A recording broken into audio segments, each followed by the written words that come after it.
Okay, please. Yeah, sure. Thank you. Can we pray? Dear God, our Lord, loving and kind, we thank you so much for your name, for your kingdom, and we thank you for making us part of that kingdom. Thank you for helping us to learn. We are still learning, and even in eternity we'll be learning. As we are to listen to a study from Ulondiwe, may you please grant her the wisdom to help us to learn as she teaches, and help us as well to understand, that we may be fashioned in your similitude. We plead, we thank you in Jesus' name. Amen. Amen. Thank you so much, Tammy. I have already shared the book that I will be focusing on the group. I don't know if I will be able, or if there is rather a need for me to share my screen. Bese ngilithumele incwadi le ngizobe ngiyisebenzisa sobe sifunda kuyo. Angiqinisekanga ukuthi noma kwamele ngishare screen sami.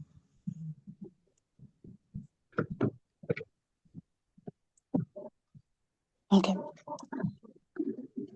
I think we will just look at it from our personal spaces whilst we go through it. Ngicabanga ukuthi sizoyifunda nje incwadi siyibheke lapho sikhona khona, lapho sifundisana ngayo. Yes. So the book is by Bell Hooks, The Will to Change. Umbhali ke uye loyo uBell Hooks,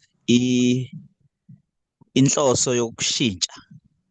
Yes, and I'm sure we are familiar with this book also, since we have been browsing through a couple of her books. Ngiqinisekile ukuthi naleni incwadi siyayazi njengoba besilokhu sibheka ezinye zezincwadi zakhe uBell Hooks. Okay. So we will be focusing on the first chapter, which is Wanted, Men Who Love. So bheka ke isahluko sokuqala, isihloko sakhona sithi abadingekalayo, amadoda akwazi ukuthanda noma amadoda athandayo. Yes, perfect. And if you go through the book, you'll realize that there are little sentences and paragraphs that are already highlighted. Uma ke sibheka incwadi lena singena kuzo thola ukuthi kunama paragraph nama sentences aqanyisiwe laphaya. Yes. So please do take the time to go through it and read it in depth. Ngiyacela nje ukuthi sithole isikhathi sokuthi siwafunde ngokujulile masithola ithuba. Yes. So the crisis of masculinity and its correlation with emotional connection.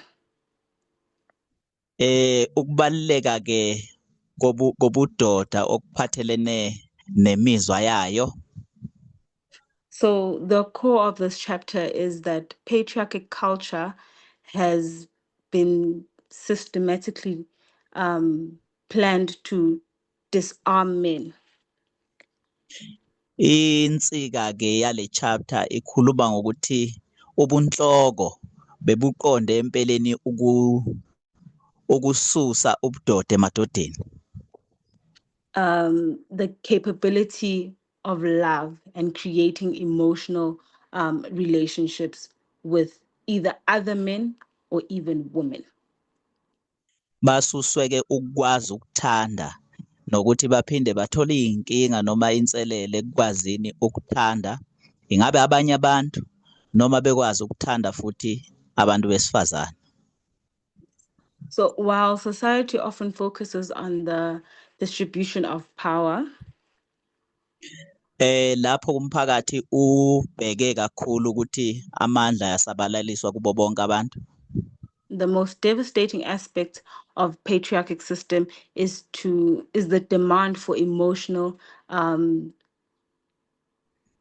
weakness.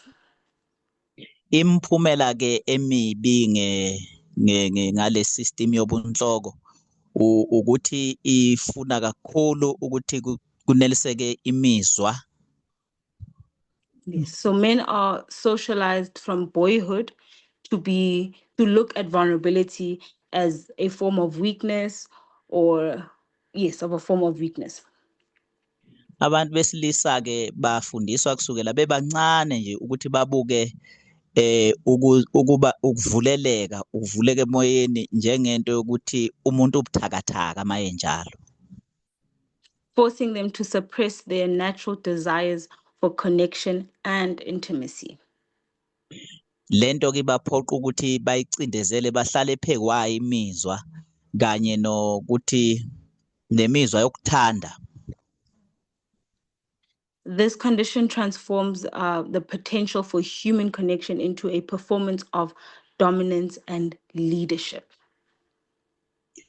Lokhu ke bese kuvala imizwa yokuxhumana kodwa kuveze kakhulu ukufuna ukuthi uphakame kunabanye noma ubunhloko.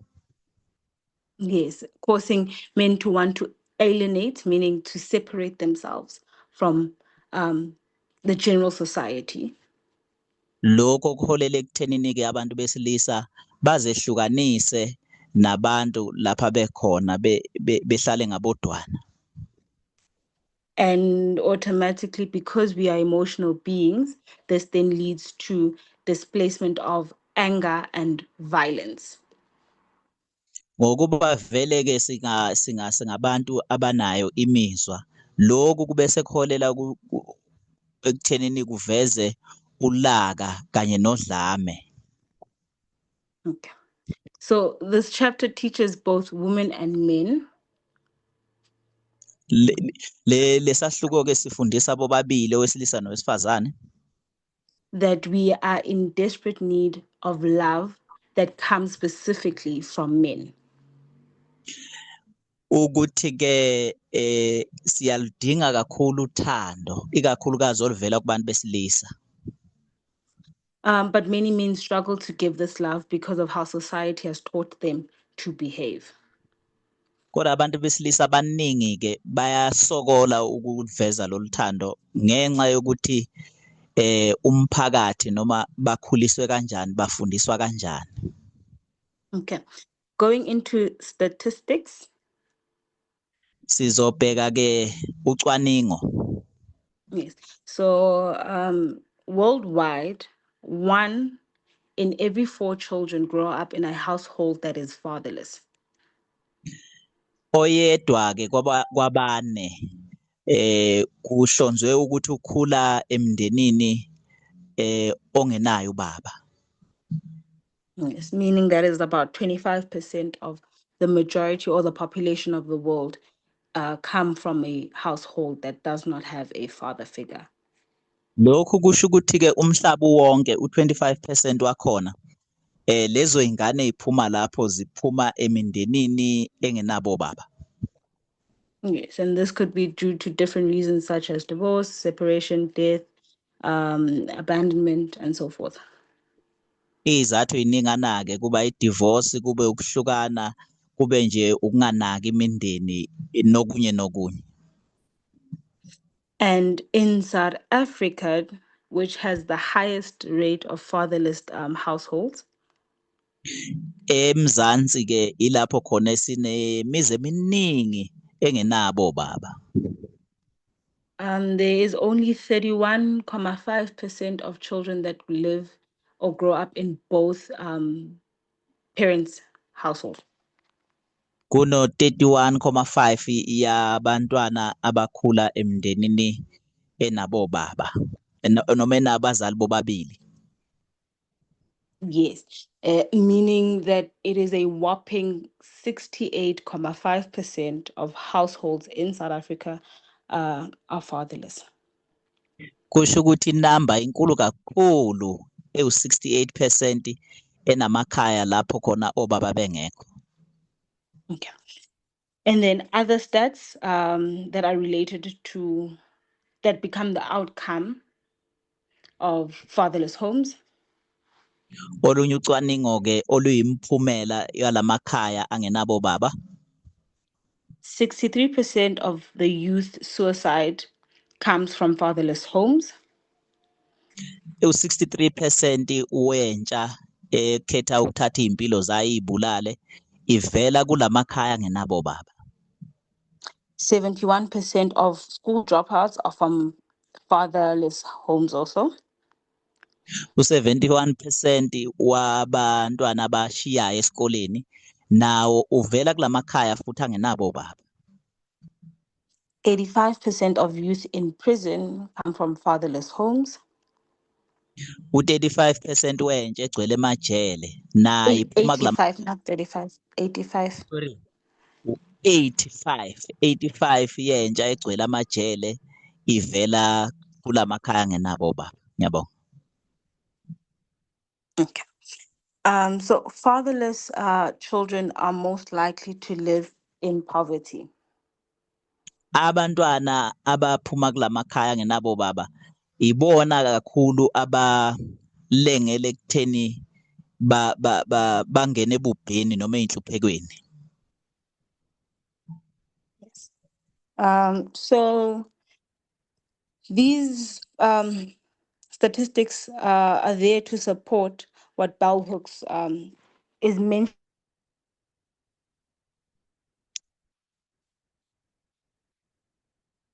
Hello, Londi. I think we've lost you. Are still there?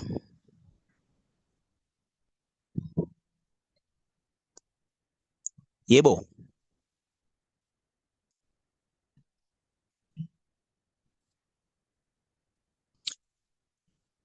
Hello. Simon?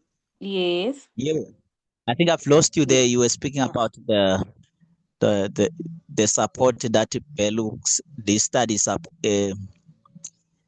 that this study supports what Bell Hooks was saying. I didn't get that. Yes, I was saying these statistics are supporting what Bell Hooks is saying in the specific first chapter. Lolu cwaningo ke luhambisana nakho lokho kushiwo uBell Hooks kulesahluko sencwadi yakhe sokuqala. Okay. So I'll just read the first paragraph. Ngizofunda nje le paragraph yokuqala. Ithi, every female wants to be loved by a male. Ithi ke wonke umuntu wesifazane uyafisa ukuthandwa umuntu wesilisa. Every woman wants to be loved by the males in her life. Wonke umuntu wesifazane uyafisa ukuthi athandwe abantu besilisa abasempilweni yakhe. Whether gay or straight, bisexual or celibate, she wants to feel the love of a father, grandfather, uncle, brother, or male friend. Noma ngabe ugay, noma ngabe straight, noma ngabe uyi-lesbian, noma ngabe unjani, noma ngabe ubhuti, ubaba, uyafisa ukuthi athandwe yibo bonke laba bantu. Yes. If she is heterosexual, Uma owesilisa noma owesifazane, she wants the love of a male partner. lo wesifazane ufisa ukuthandwa umuntu wesilisa. We live in a culture where emotionally we are starved and deprived from females. Females are desperately seeking male love. Siphila lapho ke khona umphakathi nje wonke ukulambele ikakhulukazi abesifazane bekulambele ukuthi bethandwe ngabantu besilisa. Our collective hunger is intense in rates. Sorry. Our collective hunger is so intense in rates. Uma sekuhlanganiswe ndawonye ukulangazelela kwethu ukuthandwa ngathi kuba phezulu kakhulu. And yet we dare not to speak about it, for we fear we will be mocked pitied, and shamed. Kodwa asilokothi sizwakalise lokulangazelela kwethu ngoba sizothathwa njengabantu sizohlekwa sibekwe njengabantu ngathi ihlazo leli ukukhuluma ngale zinto. To speak of our hunger for male love would demand that we name the intensity of our lack and our loss. Ukukhuluma ngokuthi nathi siyadinga ukuthandwa ngabantu besilisa lokhu kuyoveza ukuthi sibuthaka futhi siyoveza nokuthi siyalahlekelwa.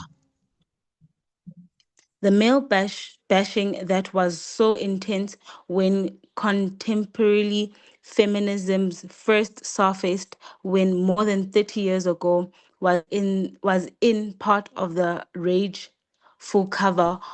Okay, sorry. Let me stop somewhere. Okay. Can you please repeat that one? Sorry. Okay.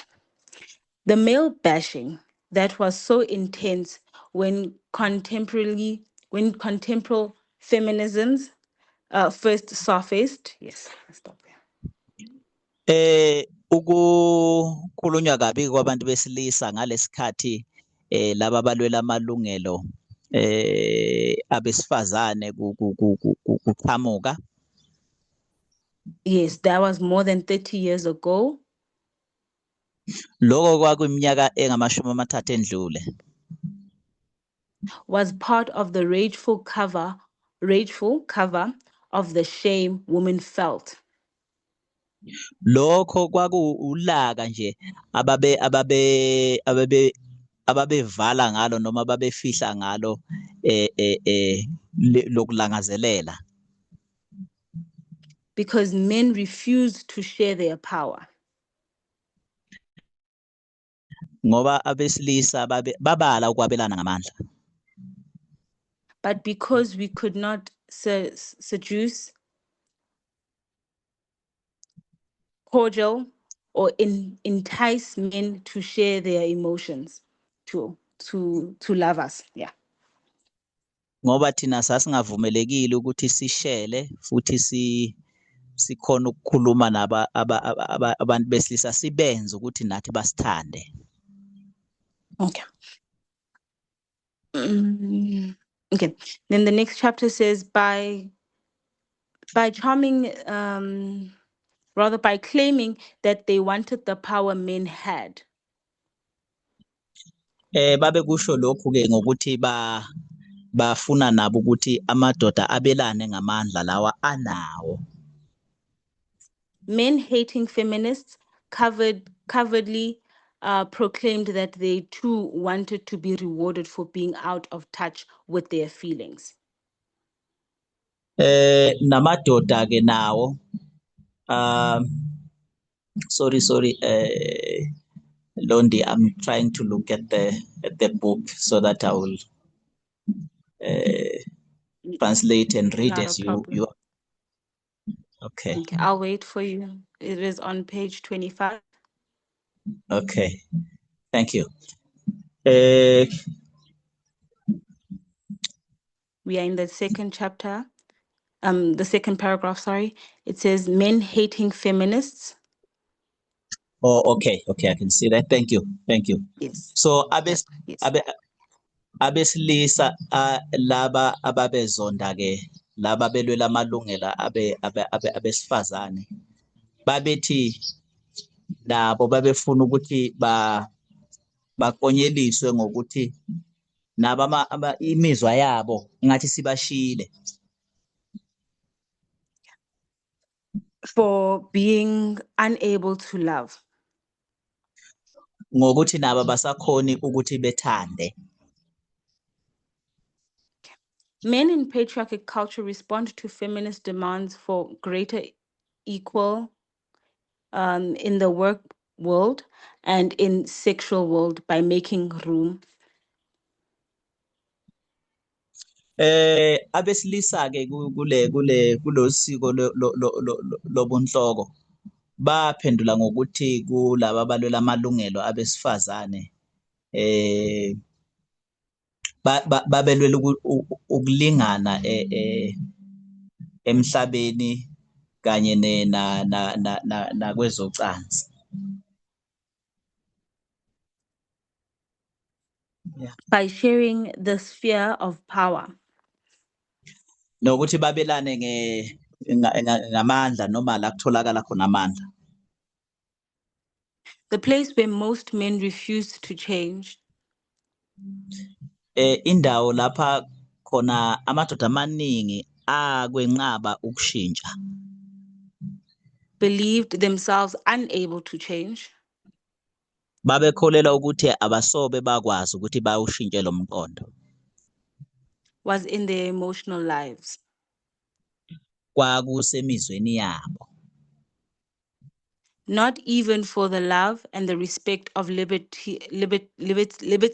women were men willing to come to the table of the love as equal partners, ready to share the feast. Nothando ngokwalo kanye nenhlonipho. Can you please repeat that one? Sorry, I was a bit disturbed.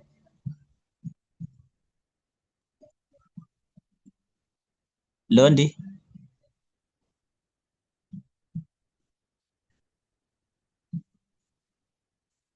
Hello?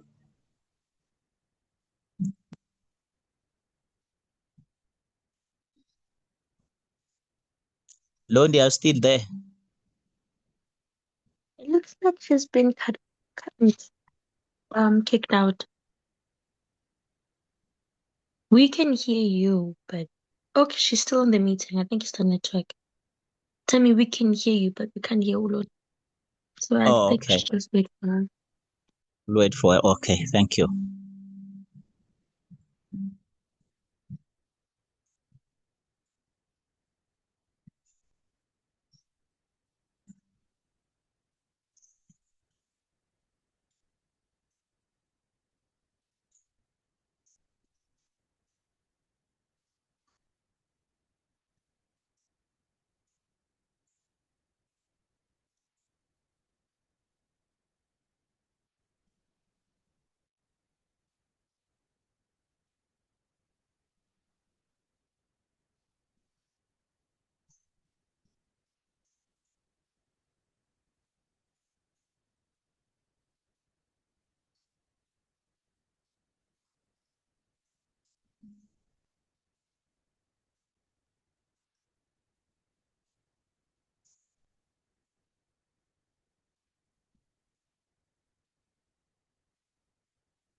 Okay.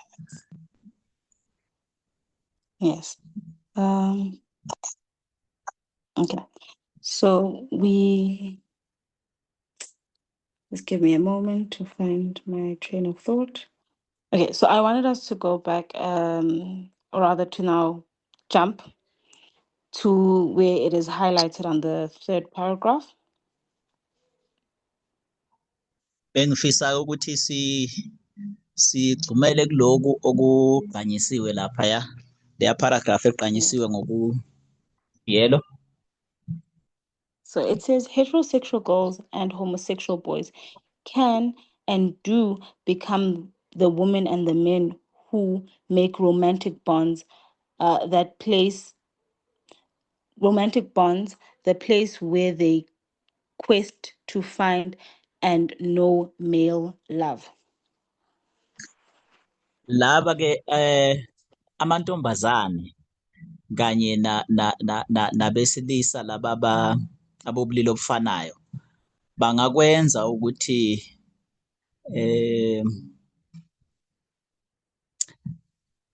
babe ngabesifazane nabesilisa abenza abasothandweni oluqinile, babe sendaweni futhi lapho bengaluthola khona balwazi uthando labantu besilisa.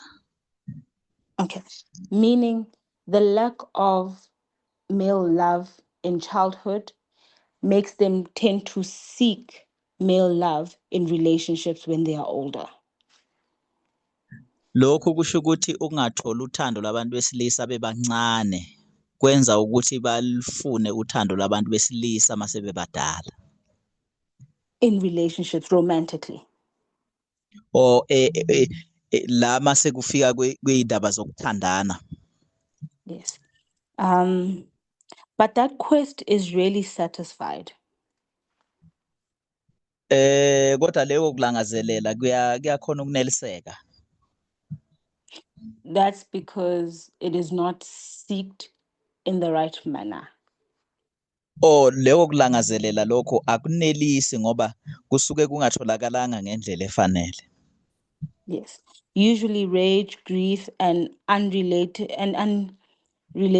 disappointment leads women and men to close off the parts of themselves that was hoping to be touched and healed by male love. Ngokujwayelekile ke ulaka kanye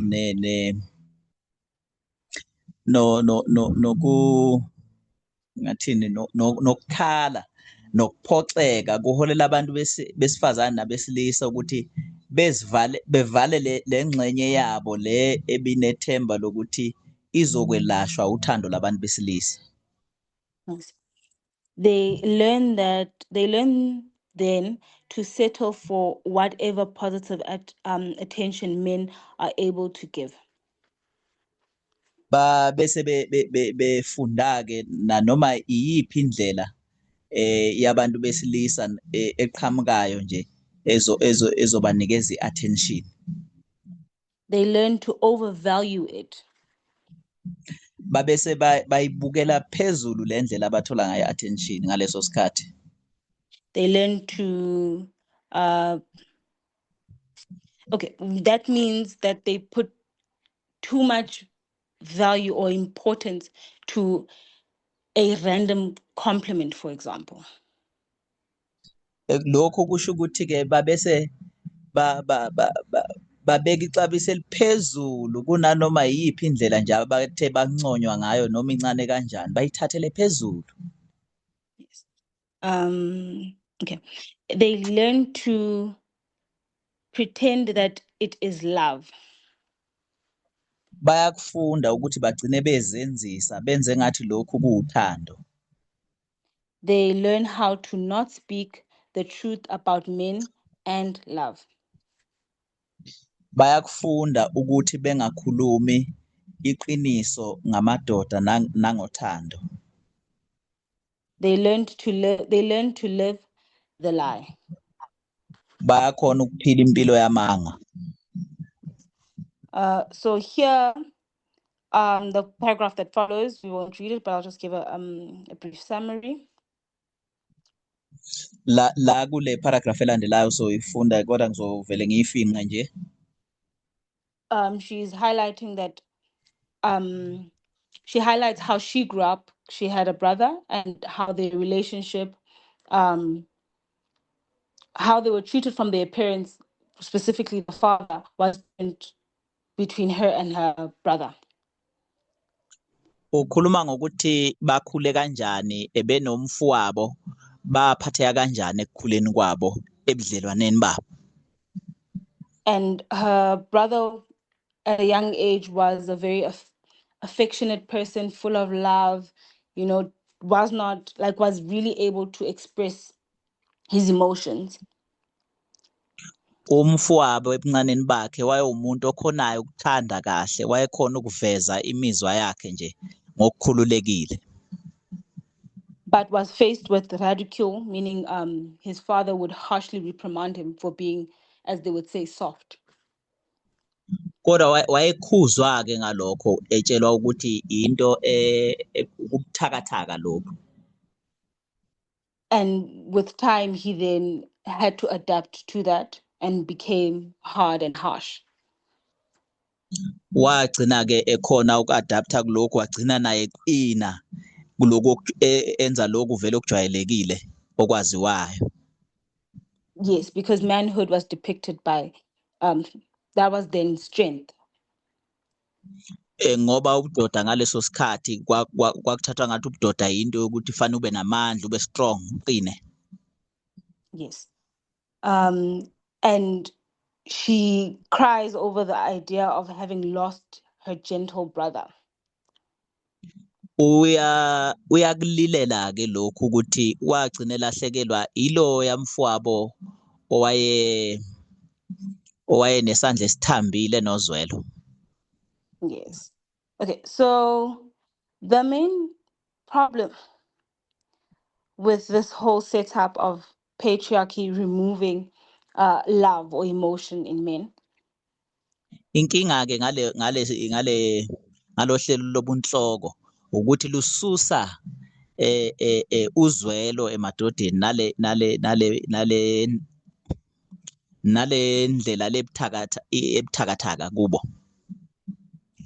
So many men, especially many people, especially children, grow up without feeling the love by their father, by feeling loved by their father. Yes.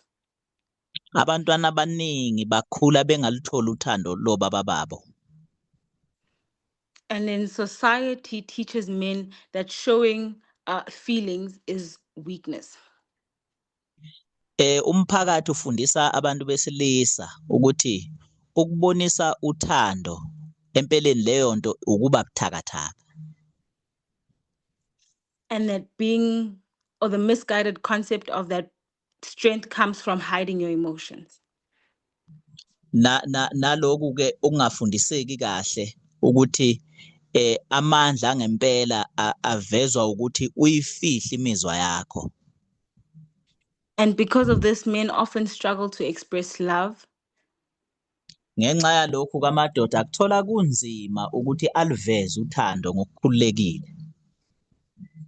And to also, when they are in pain, to talk about it. Nokuthi ma beseyinhlungwini abantu besilisa ukuthi bakhulume ngayo lento bakuthola kunzima. This leaves women and children and even men feeling emotionally empty. Lokhu bese kwenza abantu besifazane kanye nezingane nabo abantu besilisa bazizwe nje be-empty ngaphakathi. And even though sometimes it may not seem like it, but men also want to love and to be loved. Noma kwezinye izikhathi kungangabonakala kanjalo kodwa empeleni abantu besilisa nabo bayathanda, bayafisa ukuthanda futhi bayafisa nokuthandwa. Many men are haunted because they were never taught how to love.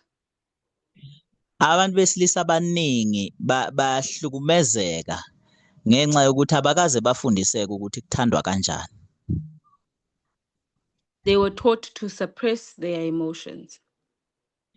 Bafundiswe nje ukuthi imizwa kumele bahlale phezukwayo bayicindezele.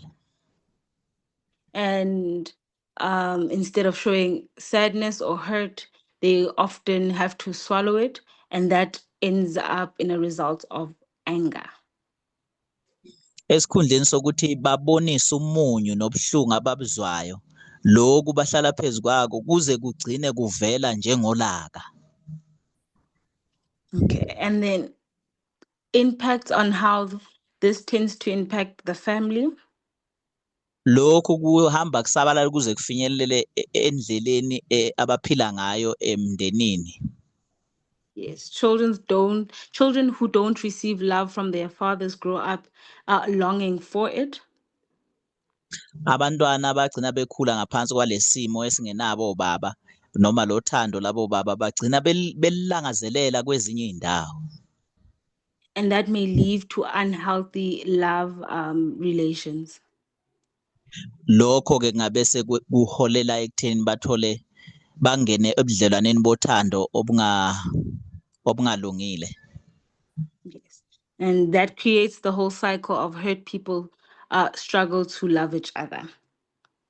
Lokho ke bese kwandisa abantu abaningi abahlukumezekayo ngokungathola uthando ebudlelwaneni babo. Okay. A significant portion of human experience involves a profound, unmet longing for fatherly affection. I'm not sure if you are reading that one. Can you please repeat it? I'm not reading. I'm reading my notes. Sorry about that. Okay. Yes. Okay, it's fine. Okay. Or should I share it to you? Okay. It says a significant portion of human experience involves a profound, unmet longing for fatherly affection. I'm sorry, I'm unable to grasp that one. Okay, Can you let me. put it in short? It's Yes. Let's just do this. Please hold on for me for a second. okay.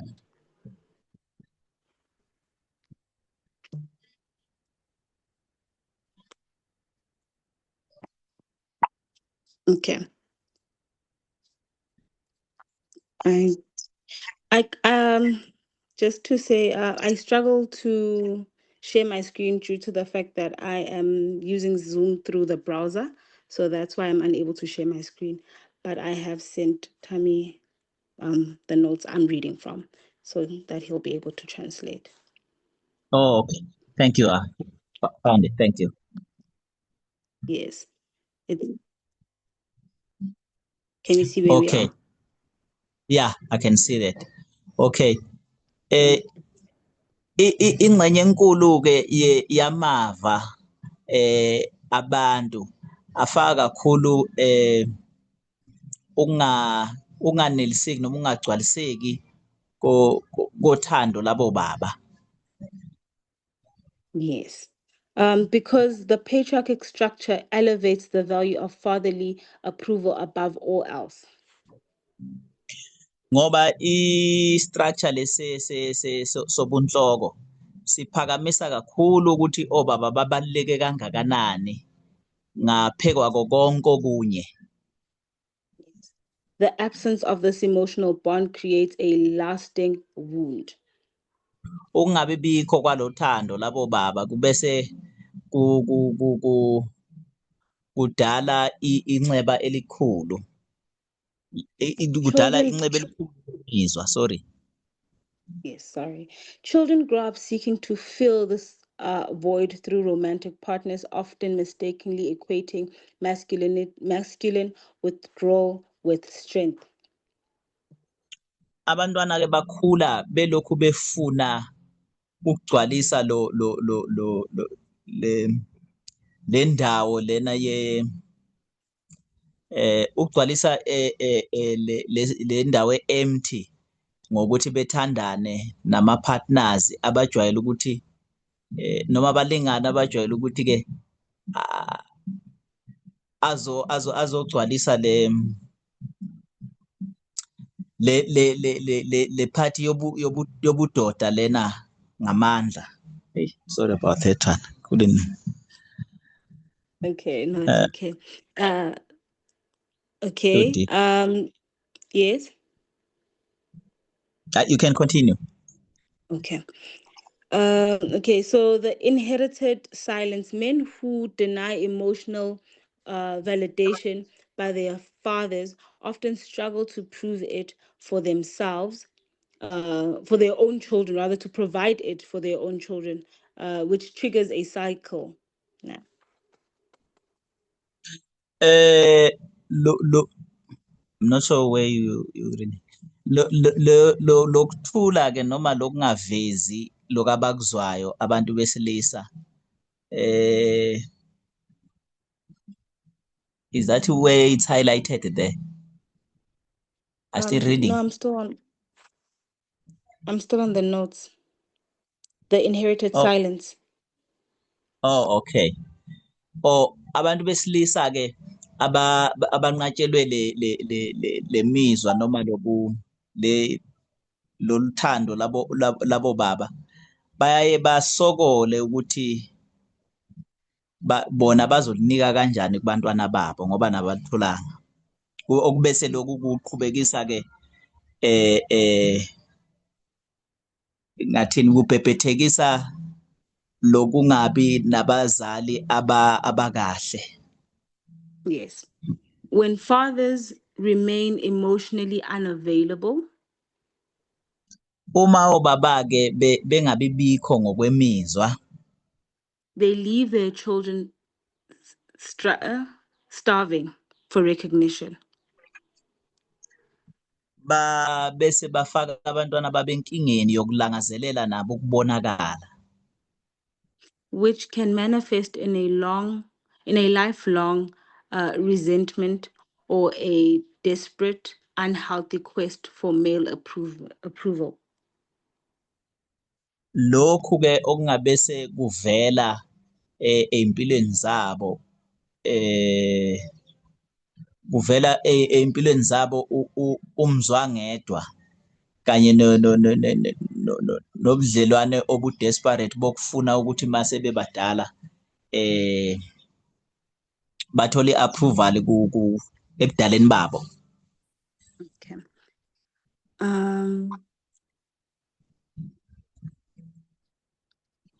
I don't know in terms of time if we're still good, or should I try to get towards my conclusion?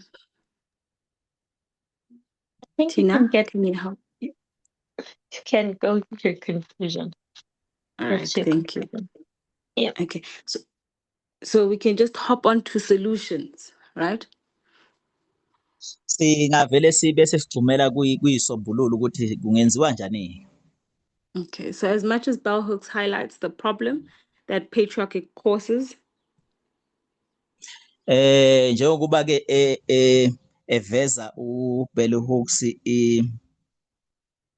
imbangela zobunhloko, she does give us solutions to how we can go about solving. uyasinika ke nezisombululo ukuthi singabhekana kanjani nazo lezi neseyvelile. So she believes that men can learn to love, Ukholelwa ukuthi ke abantu besilisa bangakhona ukufunda ukwazi ukuthanda, and that change is possible if we teach and encourage love. nokuthi ushintsho lungenzakala uma sifundisa futhi sigqugquzela ukuthi kuthandwa kanjani. For healing to take place, we must stop shaming men for having feelings, Ukuthi lokhu kungabhebhetheki fanele siyekele ukwenza abantu besilisa bezizwe kuyisinengiso ukuthi bethande. we must create a culture of love and not fear. Kwamele sisungule ke isiko lokuthanda kungabi isiko lokwesaba. Real love means being open, Uthando lwangempela luchaza ukuthi umuntu uvulelekile, ukhululekile, being honest, futhi uneqiniso, and being emotionally present. abe khona futhi nangokwemizwa khona lapha. Okay. I also want to open a verse in John 13, verse 34. Sizoya ke kuJohane 13:34.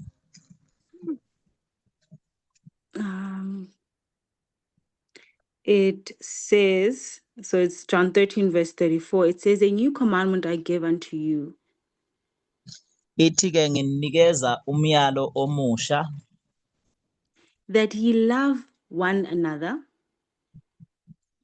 ukuba nithandane as I have loved you, njengalokho nginithandile nami, that ye also love one another. nani nithandane. So this is God's call to us to love one another.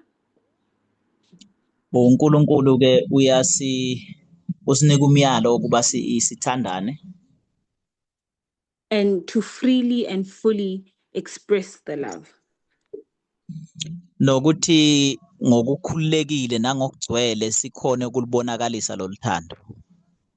Yes. Healing broken relationships through love and grace. Sikhone ukwelapheka ebudlelwaneni obuphukile ngothando nangomusa. Encouraging men to reflect Christ's love, gentleness, honesty, and compassion. Ugqugquzela abantu besilisa ukuthi babonise uthando lukaKristu ngokuthi bethande nangokuba neqiniso kanye futhi nangokuthanda ngokujulile. Yes. So the simple take home Esingayithathela kona ke la esikufundayo is that men are not naturally unloving. ukuthi amadoda awazalwanga engakwazi ukuthanda. They are often taught not to love. Bayafundiswa ukuthi akumele bethande. But with truth, healing, and support, Kodwa ngeqiniso nangokwelapheka nangokulekelelwa, yes, men can learn to love deeply. abantu besilisa ke bangafunda ukuthanda ngokujulile. Because the idea and the concept of love Ngoba imfundiso nenkolelo ngothando does not just benefit those that are being loved, ayizuzisi kuphela labo abasuke bethandwa.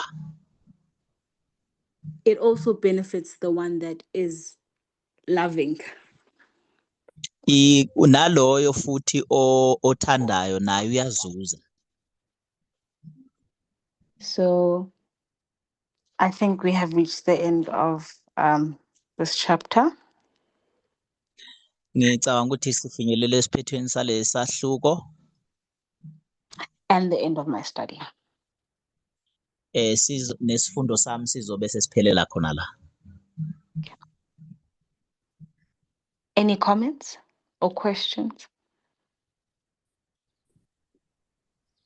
Oh, yes. Good afternoon. Hi, Durrani. Ngibingelele. Ngibuxolani. Yeah, I'd like to thank you for the interesting study that you've just shared. Ngifisa ukukubonga ngalesifundo esithathekisayo owabelene naso nathi. I have a question though. Khona lapho nginombuzo. As you were sharing, you showed that many people lack the love of males in their lives. Njengoba wabelana nathi uyakuveza ukuthi abantu abaningi bayaliswela loluthando labantu besilisa. And that some households grow up without a father figure, you said. Nokuthi imizi eminingi ikhula ngaphandle kukababa. Due to different reasons. Some is because of death, some divorce, some separation, etc. Uye wathinta izathu ezithile ezibangela lokho wakubala ukudivorce nokwehlukana nokunye nokunye.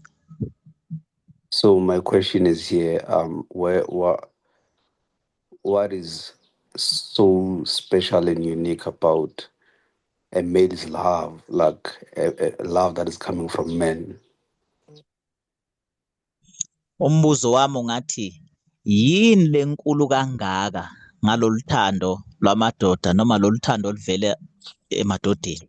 I'll make an example. When you look to women, for instance, Mangenza nje umzekelo mawubuka abantu besifazane, people would mention things like nurturing, compassion, sympathy, and all those things. mawubuka abantu besifazane uzothola kubala izinto ezifana nokuthi bayakhona ukunakekela, ukuthanda nezinye izinto. Hence people will seek a woman's love because of some of those things which I believe most women would have. Ingakho uthola ukuthi abantu abaningi bazofuna uthando lomuntu wesifazane ukuze bazothola lezi zinto esesizibalile efana nako ukunakekela kwakhe. But now I'm wondering what's special about the the love that comes from a man. Ngibe seke ngiyibuza ngapha ke kumuntu wesilisa ukuthi kuyeke yini lengaka especially ngothando oluvela kuye. I hope you get my question. And another thing that makes this question comes in my head is because of how patriarchy has tainted men. Patriarchy is a system that is there that makes men. Okay, we can interpret Tamaski, so I'll finish the point. Into eyenza ukuthi ngibheke lokhu ke ngibheka indlela i-system leyo yobunhloko epende ngakhona abantu besilisa. Yeah, so patriarchy has given a really bad image about men, which shouldn't have been. Ubunhloko lobu bunikeze abantu besilisa igama elibi into ebengafanele yenzeke. But I think in your study you touched on that. Kodwa ngicabanga ukuthi esifundweni sakho uye wakuthinta lokho. Yeah, so my question is just there that what is it that we can get from men that makes their love special compared to women? I don't know how to put it, but yeah, that's where my question is. Noma ngeke ngakwazi ukubeka kahle kodwa nje umbuzo wami uthi yini lengaka enkulu ngothando oluvela kubantu besilisa ukuze ludingakala ukuthi nalo lube khona lutholakale balithola abantu uma uqhathanisa nabantu besifazane ngalendlela esengithe ngayichaza. Thank you, Bolani. It's a very good question. Ngiyabonga kakhulu Xolani, umbuzo obaluleke kakhulu loyo. It is not to say that male love is superior or different to female love. Asiqondile ukuthi uthando lwabantu besilisa luhlukile kulabantu besifazane futhi lungaphezulu ukudlula olwabantu besifazane. But what we are saying is that patriarchy has removed an essential part of the construction of relationships. Kodwa sikushoyo ukuthi le system yobunhloko isuse ingxenye ebalekile mayelana nendlela okwakhiwe ngayo ubudlelwano. So picture a seesaw. Sorry, can you please repeat that? A seesaw, that game kids play, and then one is on the one side and then a seesaw. Okay. Yes. Yes. So picture a seesaw. What is seesaw? A seesaw No, what did you say in the beginning about it? Oh, I'm saying picture, like imagine a seesaw. Oh, okay, sorry. Thank you. Asiye sisakhe isithombe soginqigonqo. You need two parties to play the game.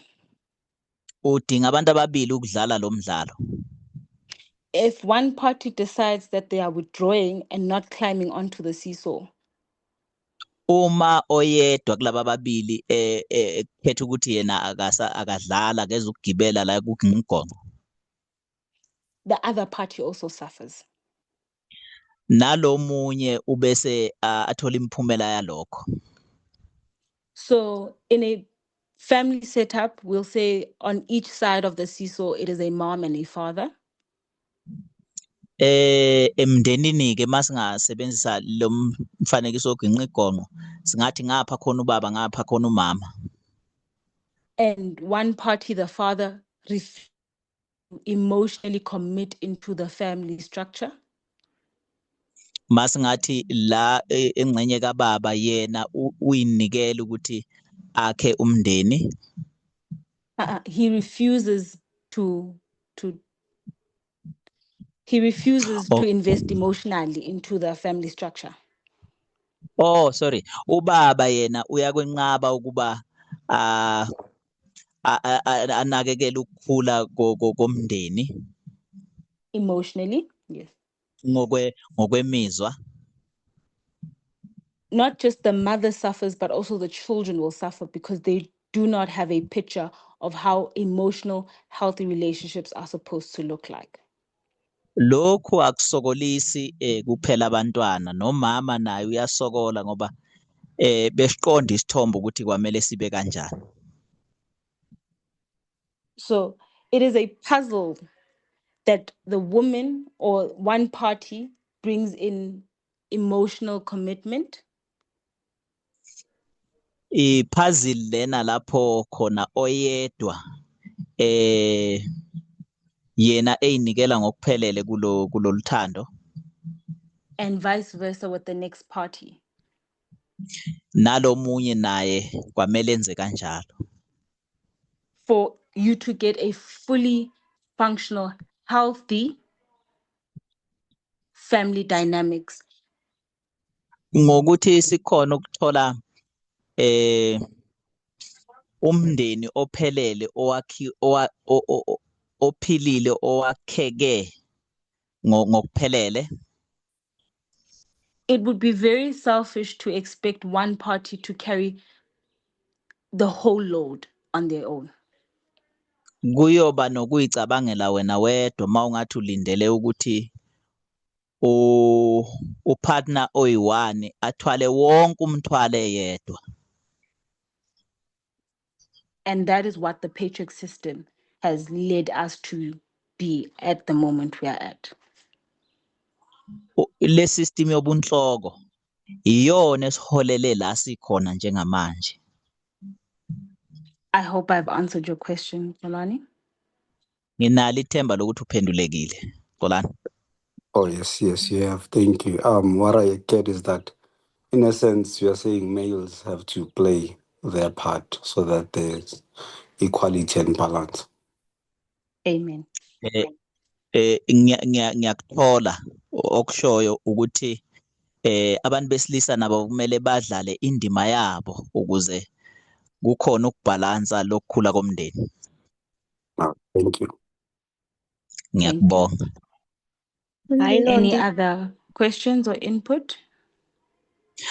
Isekhona eminye Yes. imibuzo noma imbono? I've got a question. Yes, I'll Nginawo umbuzo. No, actually, I had the same question like Xolani had, Empeleni nami benginombuzo ofanayo nokaXolani. but I like the answer that you have given Ngiyayithanda ukuthi impendulo othe wayinika because the statistics that you gave were worrying me. ngoba lo cwaningo othe waletha phambi kwethu luyakhathaza. It seemed to suggest, because this is the argument that patriarchy actually, they give the exact same statistics to defend patriarchy. Ngoba nabo ubunhloko bunikeza ucwaningo olufanayo ukuze bevikele ubunhloko lobo. They also say, look, fathers are needed to maintain stability, otherwise the children become delinquent. Bathi bheka abantwana badinga obaba babo, uma kungenjalo baphinde bavele babe amahlongandlebe emphakathini. So it can be very subtle. So I like the answer you've given. Ngathi kunobuchule obuthile lapho kodwa ngiyayithanda impendulo othe wayinika. Because what it's calling for is equality in terms of emotional expression. Ngoba lokhu ke kubiza ukuthi kube khona ukulingana mayelana nendlela esiveza ngakhona uthando nemizwa yethu. That we shouldn't apply gender to emotions. Emotions are neutral. Ukuthi akumele silethe ubulili kuyimizwa ngoba imizwa nje i-neutral yona. So the children are becoming delinquent, not because fathers are absent, but because fathers absent or present are not emotionally engaging. Kodwa abantwana baba ngamahlongandlebe kungekona ukuthi obaba bakhona noma bekho kodwa ngenxa yokuthi bathi noma bekhona bengabi bikho. Which actually explains why explains a bit of gender-based violence, because a man will say, I love this woman until I kill her. Lento ke iveza nokuthi kungani behlukunyezwa abantu besifazane noma abantu ngokobulili ngoba amadoda athi ngiyamthanda kuze kufike ekutheni azambulale ngenxa yokuthi uyamthanda. So there is an emotion, but I think it's completely distorted. Imizwa lena kodwa ngicabanga ukuthi iphambanisiwe.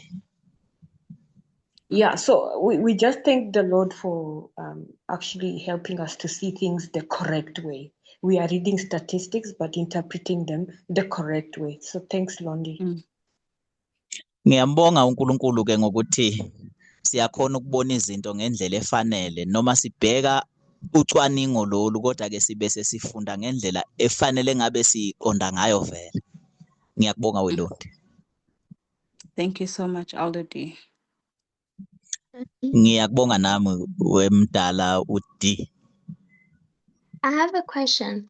There are some homosexual people who adopt, like a homosexual lesbian couple, they would adopt a child, right? And in that environment, there isn't a father figure.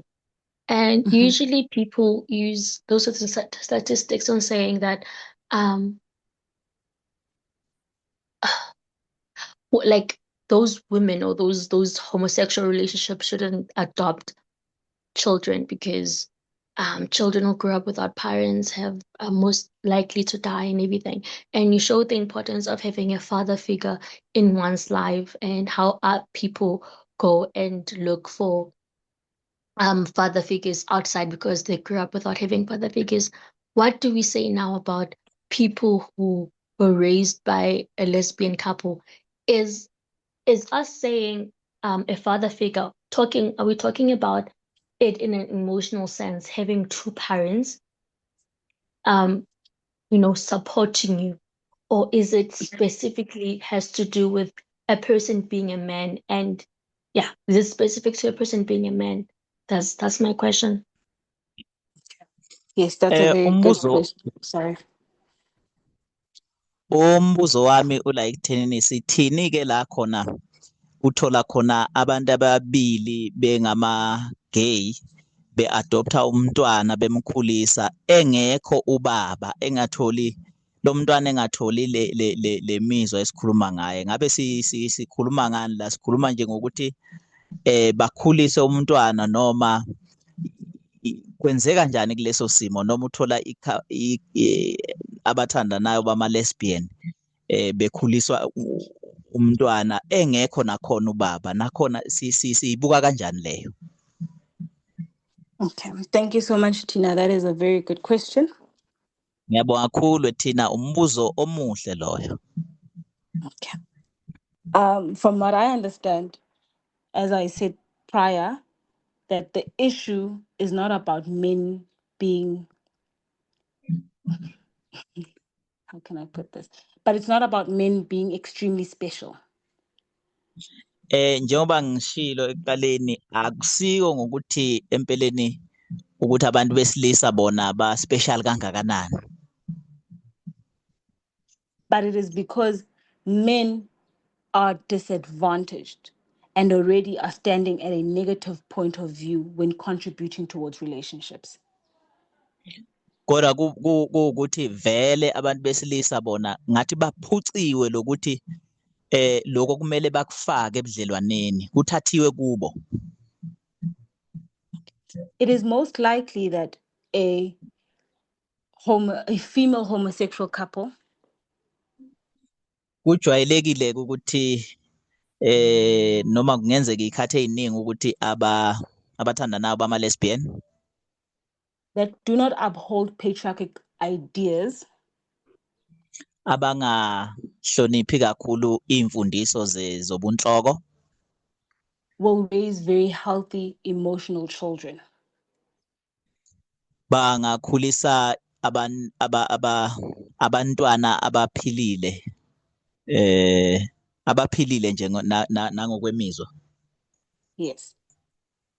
Men are in a position of, okay, so how can I put this? Okay, so when there are two parents, mangayibeka kanje ngithi khona abazali ababili,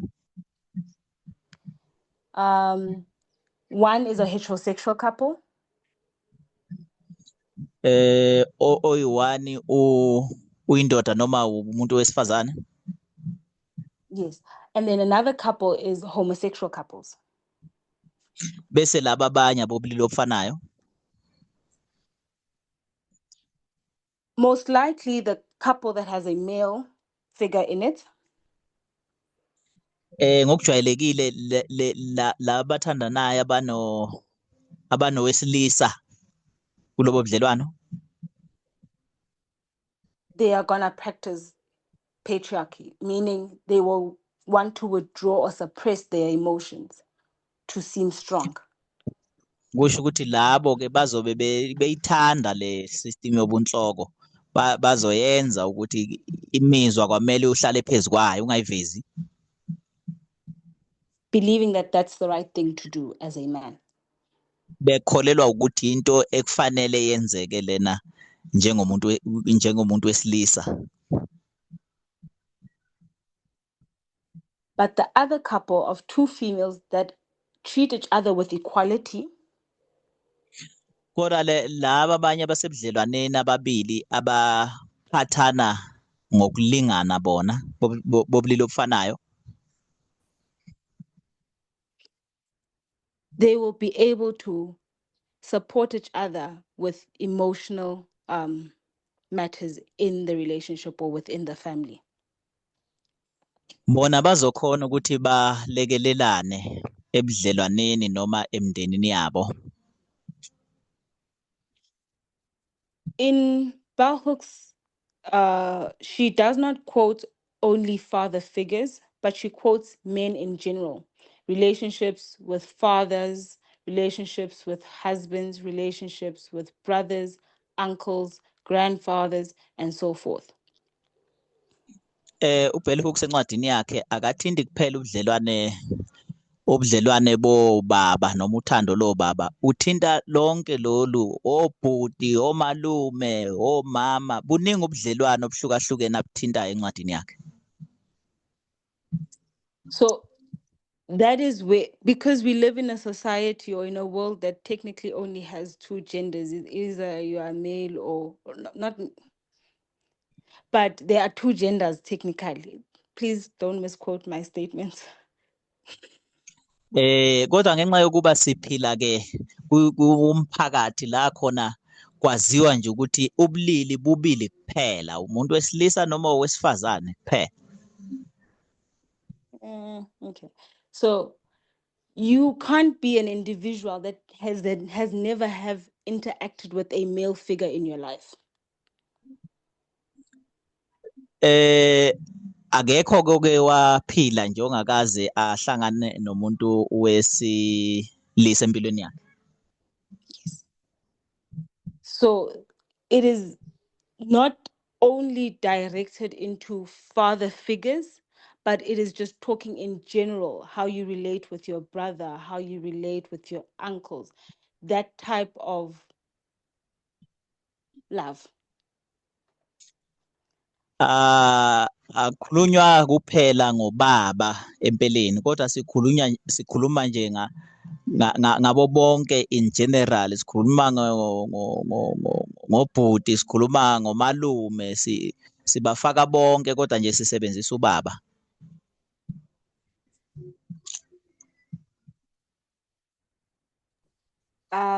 Did I try to answer you, Tina? Ngabe uphendulekile Tina? I'd like to add. I think so.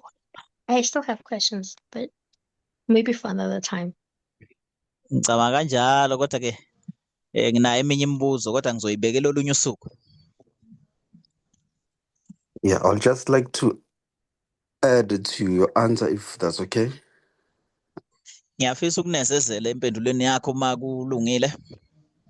Yes, definitely. Feel free. Yeah, I think I hear the question and where it's coming from. Ngicabanga ukuthi umbuzo ngiyawuthola kancane ukuthi uqhamuka kuphi. Initially, when the study began, it showed it not that it showed, it sounded as if there is a real need for men, and if there is no men in the lives of individuals, then there is a problem. Uma sisaqala isifundo sizwakala engathi sithi sona hey uthando lwendoda liyadingeka ngaphandle kwalo nje sineyinkinga ezinkulu. Yeah, that's how it sounded like. But as we went on further with the study, we saw that that's not what was being addressed actually. Kodwa isifundo masilokhu siqhubeka bekuzwakale kanjalo ekuqaleni kodwa sithe masiqhubeka isifundo kwase kuyacaca ukuthi no empeleni akusiko lokho okuzanya ukulethwa ngalesifundo. I liked the analogy of Elder D. Ngiyawuthanda umfanekiso kaMdala uD when she showed that we are reading the same stats that they are reading to uphold patriarchy. ukuthi sifunda ucwaningo olufanayo abalisebenzisayo ukuthi bathi ubunhloko kuyinto efanele right. But to counteract or counter say what they are saying. Kodwa ke thina bese siphambana nako lokho abakushoyo sithole into ehlukile kulo locwaningo futhi. So from my understanding, what the study is actually addressing, ngokuqonda kwami engicabanga ukuthi okufundiswa ile sifundo esisifundayo, it's addressing patriarchy itself. Sibhekane ngqo nobunhloko. In what sense exactly? Sorry, can you please repeat that? Okay, I'm just saying in what sense? In a sense that for men who are in relationships or every relationship where there is a man, ngandlela njani empeleni kusho ukuthi nanoma ibuphi ubudlelwano la khona umuntu wesilisa, we see that oftentimes than not, men are affected by patriarchy. Ikhathe eziningi siyabona ukuthi abantu besilisa iyabathinta ngqo le ndlela yobunhloko, which does more harm than good. Empeleni iyabalimaza kunokuthi ibenze lokuhle. So instead of men showing emotions, they hold back. Kunokuthi abantu besilisa baveze indlela abathanda ngayo, kunalokho bayagodla. Instead of being vulnerable and being open to other people, they hold back. Esikhundleni sokuthi bavuleleke bakhululeke nabanye abantu phakathi kwabanye abantu, bayabonakala ukuthi bayagodla bona. Instead, we see toxic masculinity, anger, violence, aggressiveness. Esikhundleni salokho sibona nje ubudoda lobo obungafuneki obuyisinengiso nobunhloko nobundlobongela nodlame zonke lezi zinto. This is addressing or attacking patriarchy basically. Empeleni esibhekane nakho esilwa nakho okufundiswa ngako la yilo bunhloko. So this doesn't mean a household where there are only sisters and one boy and a mother who raises those children, things won't be fine. They'll be perfectly fine and normal. Lokhu ke akubesi kusho ukuthi la kukhona khona osisi nomfana la kukhona khona umama yedwa ekhulisa lezi ngane kusho ukuthi ngeke basaba abantu aba right abakhula kahle asisho njalo.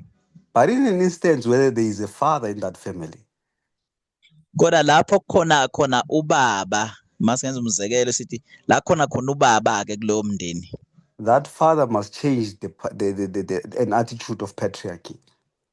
Lo baba kwamele ashintshe uhlelo lolu lobunhloko angalisebenzisi.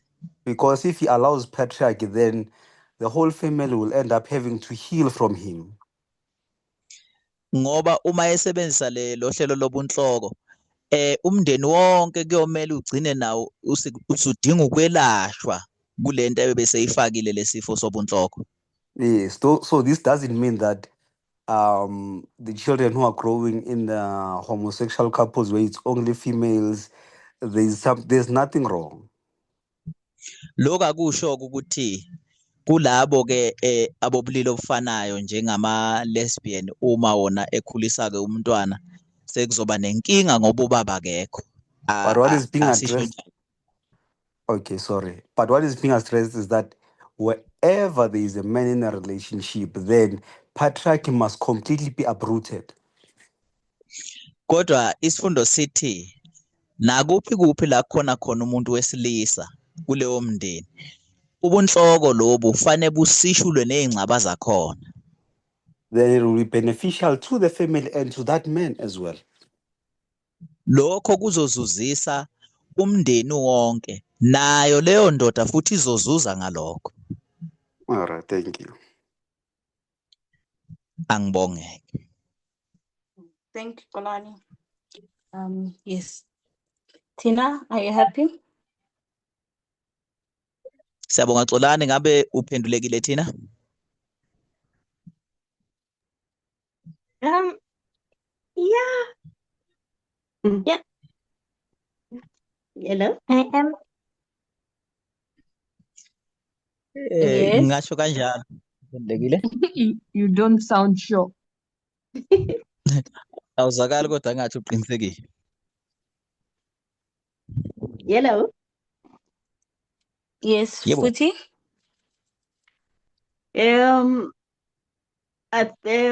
I'm trying to I hope I'm not going to confuse the study. There's a lot that is going on in my mind as people are pouring in. Angithemba ukuthi ngeke ngisilule kakhulu isifundo, kuningi nje okwenzakalayo empilweni yami. No, actually, as I'm listening, not in my life actually, but as I'm listening to people contributing. Oh, hayi empilweni yami ngisho nje ngoba sifunda ngizwa abantu bephosa itshe esivivaneni. Yeah, first, you know, I believe that when we are using sources like the book by Bell Hooks. Nginisekile ukuthi uma nje sisebenzisa ama sources afana no Bell Brooks.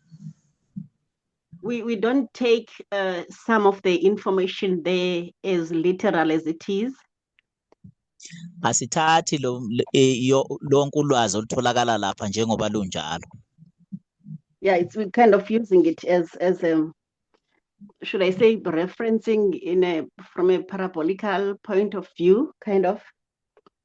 Sisebenzisa nje ukuthi si reference kodwa bese sisebenzisa i-method yokuliqonda lolu lwazi esilithatha lapha. And as we look at the way the world is interpreting things, njengoba sibuka umhlaba ngendlela obuka ngakhona izinto, there's no way we can share the same sentiments with them all together. Angeke kwatholakala sesibuka ngendlela efanayo ezintweni zonke.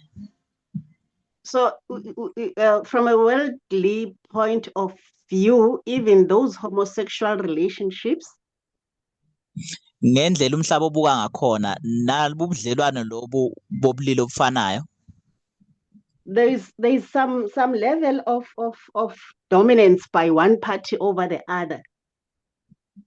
nakhona bukhona ubunhloko uthola ukuthi umlingani lo munye ufuna ukuthi aba ngaphezulu kulo munye naye afuna ukufuza indoda.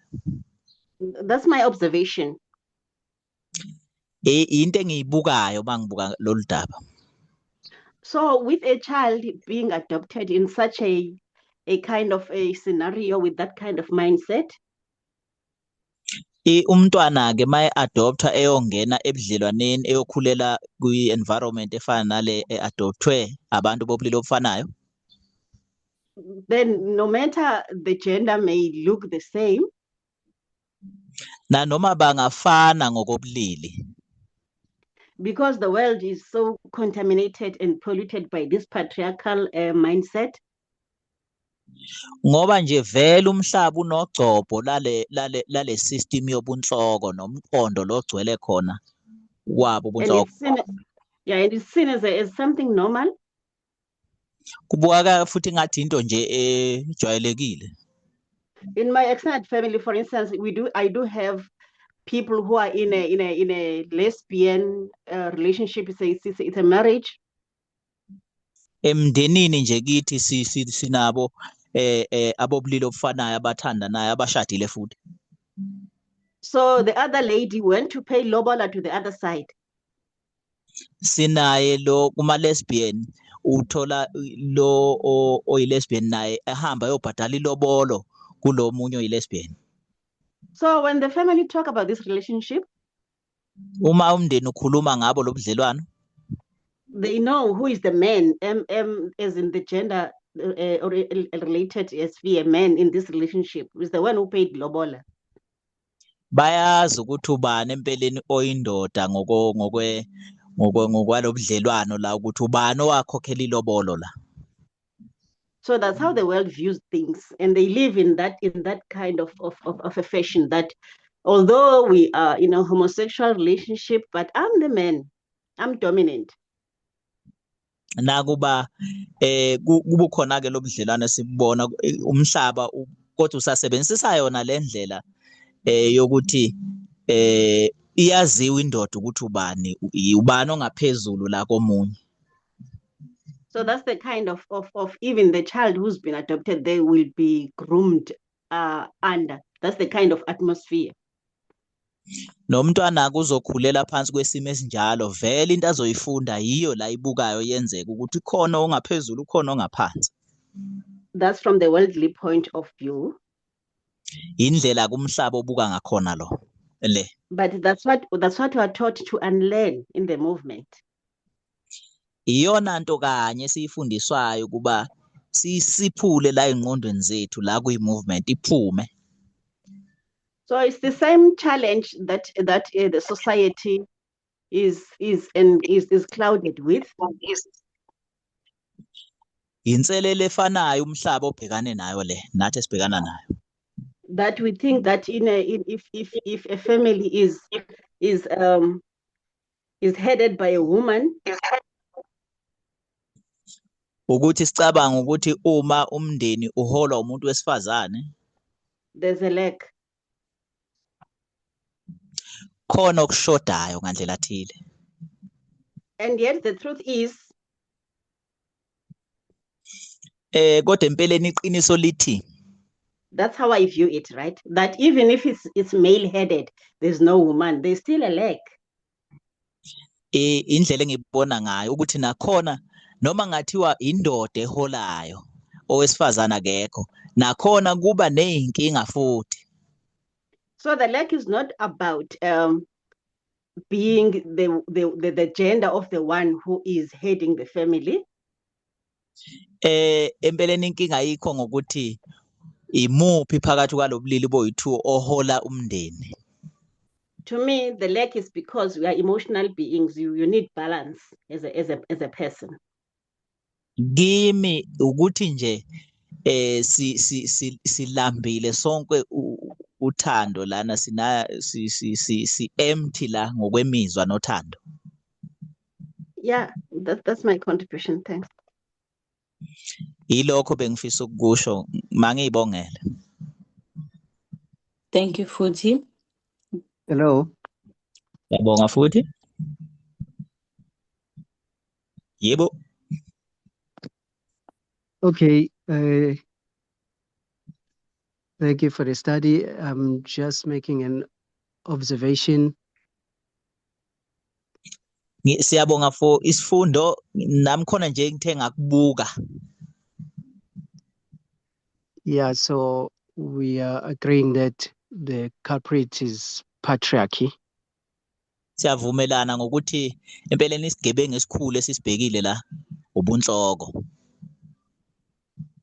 Yeah, so patriarchy has affected particularly men in a very bad way. It's bad. Siyabona empeleni ukuthi ubunhloko lobu obubalimaze kakhulu abantu besilisa. Yeah, because now this man, a man is very sophisticated right now. Umuntu wesilisa ke njengamanje usebenzisa uchungechunge lobuchule. Because we talk about men now as if they don't know how to express emotions. Ngoba sikhuluma ngamadoda kube ngathi awakwazi ukuveza imizwa yawo ukuthi azizwa kanjani. Or these emotions are distorted in some way. Lendlela abazizwa ngayo ithe yaphambana ngandlela thile ayisesiyo le kumele ibe yiyo. But when you try to study men, you know, like I say, I'm using the word sophisticated. I don't know if it's a good word.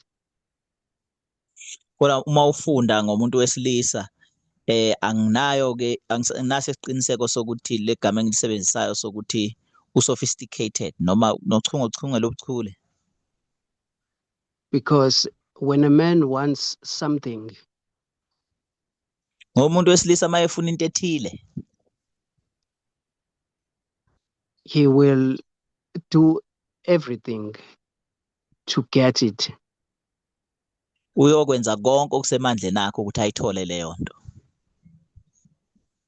He will show all sorts of emotions. I don't know if it's artificial emotions or what, but he has an ability to show these emotions. Kodwa unakho futhi uyokwenza ukuthi aveze yonke imizwa noma indlela azizwa ngayo. Angazi noma ke eyemvelo noma usuke ikhanda nje ezenzisa mayeveza lemizwa. And he will be very patient. Uzobese ke ayahlala bekezele alinde. And he will work this because he's trying to get what he wants, you know, and he's gonna work for this. Uzoyisebenza lento ngenxa yokuthi nje ufuna lento ayifunayo. Uzobekezela. Yeah, until he gets it, and once he gets it, and then over time, he's gonna start now to show another side of this story or of this coin. Azayithole kuze kufikele ukuthi uyayithola lento akade eyifuna. Uzothi mase eyitholile kuzohamba nje isikhashana bese kuvela imbala yakhe yangempela ukuthi unjani. Yeah, even the irony of these scriptures, like we read, the Bible will say the man will love the wife, and the wife must submit. All of that. Nanokuhambisana nje kuqondana nemibhalo. Imibhalo izosho ukuthi umuntu wesilisa uyo kumele athande owesifazane, lo wesifazane kumele athobeke yena, zonke lezo zinto. Yeah, the men somehow they know that they are supposed to do this loving part. Let's just take this as we read from the scriptures. Empeleni umuntu wesilisa uyazi ukuthi kwamele athande masiyithatha nje njengoba imibhalisho. Yeah, they will boast about this, they will talk about these things, but when you see what is happening in these families, it's not happening. Bayoyishaya ifuba ngayo lento ukuthi yibo vele abathandayo bakhulume ngayo, kodwa masuya emindenini lapha bekhona khona ubone esinye isithombe. Yeah, as the study has mentioned now, that when you look at this relationship, you will find that it is a woman that is doing the loving part of this, not the man.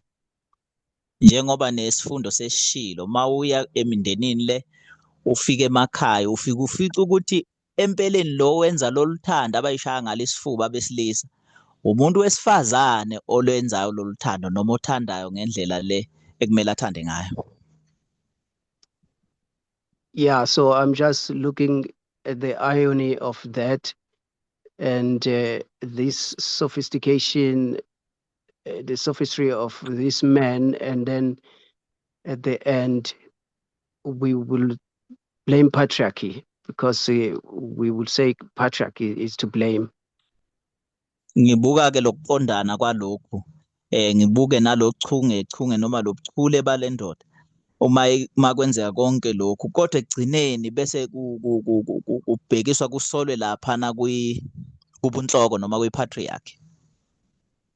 Yeah, I'm not saying it's I'm not saying our diagnosis is wrong. I'm just observing, looking at how men are behaving, and as a result, we're gonna have to sympathize now with this man and say it's because of patriarchy, it's because of culture, it's because of all these things. This is why this man has to behave like this. Empeleni uma sibheka nje unhlolovo ngiyabheka ukuthi indlela la abantu besilisa abenza ngayo asisho ukuthi sibe simzwela kule ndlela yiyo bese sithi hayi vele kwenziwa ukuthi ubunhloko bukuye noma amasiko ingakho enza kanje, angisho kanjalo. Yeah, so I'm just looking at how deep this sin of patriarchy is and how it has shaped the mindset of men and how it is flourishing right now in wrecking families. Ngibuka ke ukuthi lesi sono sobunhloko sijule kanjani nokuthi sibalimaze kanjani abantu besilisa nokuthi siye silimaze nemindeni kanye nomphakathi ukuthi nje sihamba ibanga elide kangakanani. Yeah, I don't know if I'm making sense. It was just an observation, but also wondering if really are we really blaming patriarchy for all of this? And isn't there something that we need to hold these men accountable somehow? This is what I'm trying to get at. Anginisekanga noma kuyavelana lokho engizama ukukuveza noma mangibuka nje ngokwami noma sigcine sisola ubunhloko kuyo yonke into noma kukhona la umuntu wesilisa okumele khona abe accountable khona. Yeah, so let me just stop here and maybe we'll talk about this in some other time.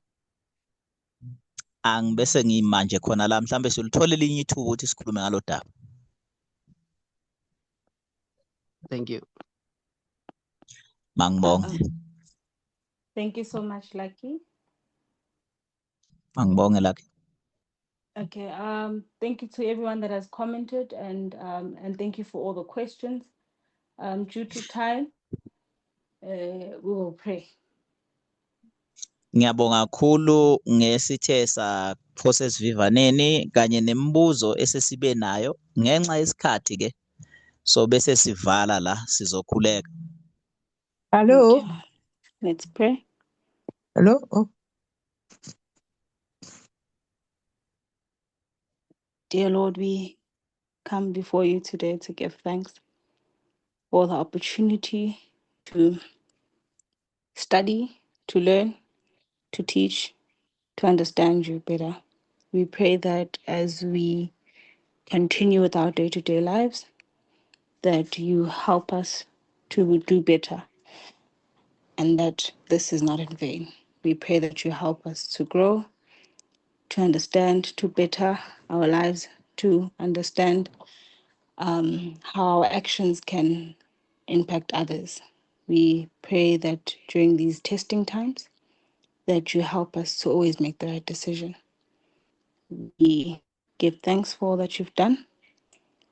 In Jesus' name we pray. Amen. Amen. Amen. Thank